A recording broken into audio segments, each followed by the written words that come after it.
I got to pull away and protect myself if I peep that you're on some bullshit. You know what I mean? Like if I notice, and I'm much quicker to the red flags now. Like I'm much more aware of the red flags. I'm much more aware of myself.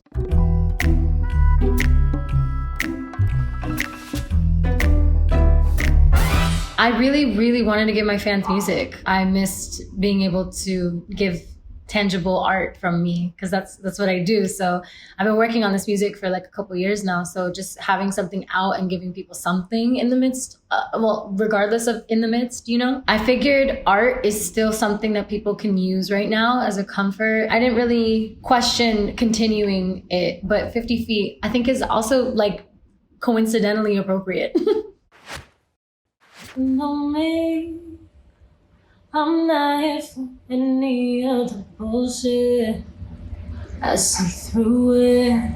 Have I always had a good bullshit radar? Absolutely not. I had to develop my bullshit radar. I was very naive as a young person as well, because I have a big, big, big heart. And so I would just kind of let people trample me. I've always been aware. I'm empathic, so I'm very aware of people's feelings, but I didn't understand that before. Like, I just thought I was crazy. In the writing process even was like solidifying my truth and solidifying like, no, like I'm not allowing that to affect me. Energy receptive, so I'll keep my click exclusive.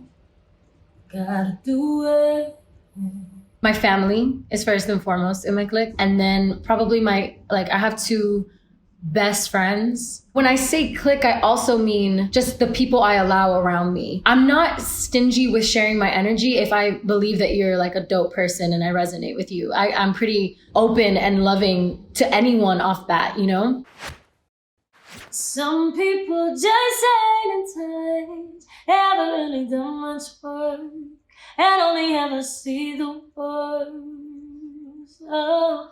When I say not in touch, I mean spiritually aligned. Like they're not in touch with themselves or reality or the idea of consciousness or empathy or compassion. And they're just kind of like flailing around the planet in a super narcissistic way. Naturally inclined to love, but when the love ain't flowing back, I pull away and research.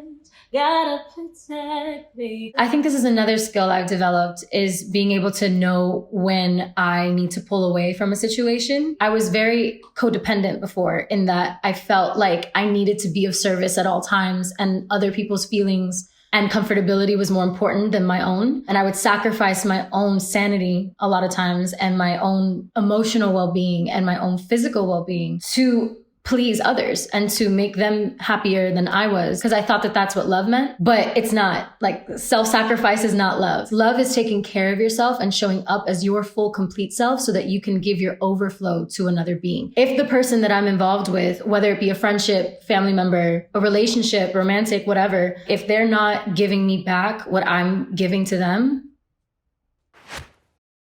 pushing negative to the side, so it's not in front of my eyes, out of sight, out of mind. I've definitely gotten used to having to push the negativity to the side. I used to allow the negativity to define me. It fed my insecurity. You know what I mean? Like reading negative comments or reading comments from people who are incredibly insecure in their own right, to even be on the internet commenting on someone else's life. That in itself, I came to realize, like, these people don't know me. When there's people in real life even, our realities are all different from the others, you know, and our perspectives are all unique. And it's a skill that I'm still developing, but I've gotten so much better at. This song, I feel like, is even me talking to myself and reiterating these things to myself. I need more than 50 feet. If your mind, body, soul ain't aligned, I don't need you messing with mine. Out of sight, out of mind. Specifically, I feel like I got in touch with the whole mind, body, soul element of life. It's your mind and your body and your spirit and how they're working with each other and whether that's aligned or not. Because I was raised Catholic and then I lost faith for a long time. But I did believe in like a lot of what I had read and learned about Jesus and what his message was, which was of love. So I always resonated with that. But then I kind of lost sense of direction and connection to spirit. I was always very inquisitive about the world and always like, why? And I don't think think Catholicism could answer a lot of those whys. So I lost myself. And then I refound myself in my teen years. I think I was 17 or 18 when I had like a real moment with God or an ancestor or whoever. I don't really know who it was. I was like holding my hands up and I felt like a hand in my hand and just kind of like put it down and just kind of like reassure me. And that changed my whole entire life. And so I just really realigned with spirit and just got to work on myself and started getting to work on like my purpose, you know? I need more than 50 feet. Need you more than 50 feet away. It's just like, back up for me. I need more than 50 feet of space. It's just a reiteration, I feel like, of the message. Don't come too close. Enciendo una blanca velita, protección te pido, abuelita, ven cuídame, cuando el mundo me quita la fe. Translated, that means I light a white candle. Abuelita, my grandmother, I ask for protection. Ven cuídame, like take care of me. Sounds so much prettier in Spanish, but come take care of me when the world takes my faith away from me, or when the world doesn't believe in me is another way to translate it. When I lose belief in myself because the world has told me something. Making sure that I'm burning my sage. Say a prayer when I'm feeling afraid. That's what it takes these days. So it's like calling upon my ancestors to guide me and protect me and bring me light. I do a lot of candle work. It just amplifies my spiritual practice. So white candles are just like to amplify the angels and like the light beings around me and like equalize negative energy. Back up for me, yeah, back up, won't you,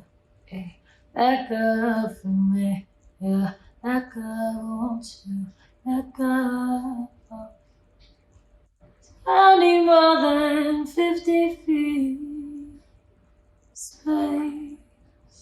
As far as difficult conversations, like telling someone that you need space from them, I've gotten a lot better. I used to be really scared about confronting people and telling them how I really felt. And then that just made me suffer a lot emotionally. I've gotten much better at not accepting that anymore and just being honest and being open and being full on transparent when it comes to my feelings and what's going on within me. And while that's made me lose some people in my life, I've realized that I don't need anybody in my life that can't handle my truth. I don't need anybody around me that isn't going to respect and honor my feelings the way that I respect and honor theirs, you know? It depends on the level of like fuckery that this person has engaged in. You know what I mean? Like some people are incredibly deserving of a conversation because the love that you have for them and the love that you know that they have for you, regardless of like a petty human mistake,